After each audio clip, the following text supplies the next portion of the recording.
Hi, boys and girls. Zach and I are back with Chapter 8 of Charlotte's Web. I hope that you guys like to do this at home. Zach and I love to snuggle up and we love to read. Do you love to snuggle up and read? Uh-huh. I bet you all the boys and girls in my class like to snuggle up and read too. All right, so we're going to read Chapter 8 of Charlotte's Web, which is called A Talk at Home. One day, Fern was sitting at the breakfast table. Avery was upstairs looking for his slingshot. One Sunday morning, Mr. and Mrs. Arable and Fern were sitting at the breakfast table. Avery had finished and was upstairs looking for his slingshot. Did you know that Uncle Homer's goslings hatched? Asked Fern. How many? Asked Mr. Arable.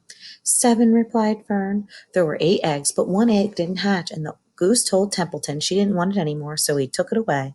The goose did what? Asked Mrs. Arable, gazing at her daughter with a queer, worried look. Told Templeton she didn't want the egg any more, repeated Fern. Who is Templeton? Asked Mrs. Arable. He's the rat, replied Fern. None of us like him much. Who's us? Asked Mr. Arable. Oh, everybody in the barn cellar. Wilbur and the sheep and the lambs and the goose and the gander and the goslings and Charlotte and me.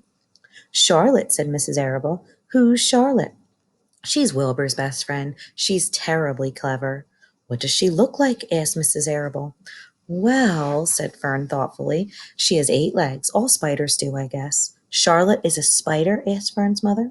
Fern nodded. A big gray one. She has a web across the top of Wilbur's doorway. She catches flies and sucks their blood. Wilbur adores her. Does he really? Says Mrs. Arable rather vaguely.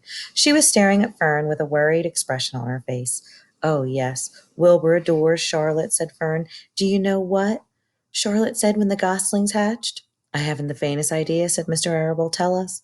Well, when the first gosling stuck its little head out from under the goose, I was sitting on my stool in the corner, and Charlotte was on her web. She made a speech. She said, I am sure that every one of us here in the barn cellar will be gratified to learn that after 4 weeks of unremitting effort and patience on the part of the goose, she now has something to show for it.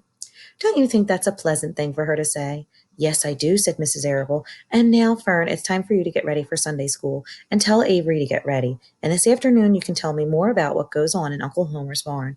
Aren't you spending quite a lot of time there? You go almost every afternoon, don't you? I like it there, replied Fern. She wiped her mouth and ran upstairs. After she left the room, Mrs. Arable spoke in a low voice to her husband. I worry about Fern, she said. Didn't you hear the way she rambled on about the animals, pretending they could talk? Mr. Arable chuckled. Maybe they do talk, he said. I've sometimes wondered. At any rate, don't worry about Fern. She's just got a lively imagination. Kids think they hear all sorts of things. Just the same, I do worry about her, replied Mrs. Arable. I I think I shall ask Dr. Dorian about her the next time I see him. He loves Fern almost as much as we do, and I want to know him to know how queerly she is acting about that pig and everything. I don't think it's normal. You know perfectly well animals don't talk. Mr. Arable grinned. Maybe our ears just aren't as sharp as Fern's, he said. And chapter 9, which we'll read next, is called Wilbur's Boast. And do you know what a boast is? No. A boast means to brag. So next chapter we'll figure out what Wilbur is bragging about. Do you think that that Fern's mother should be worried about her talking to the animals? No. No, I think she's just having fun, right? Hmm. All right. Bye guys. Zach, say bye. Bye.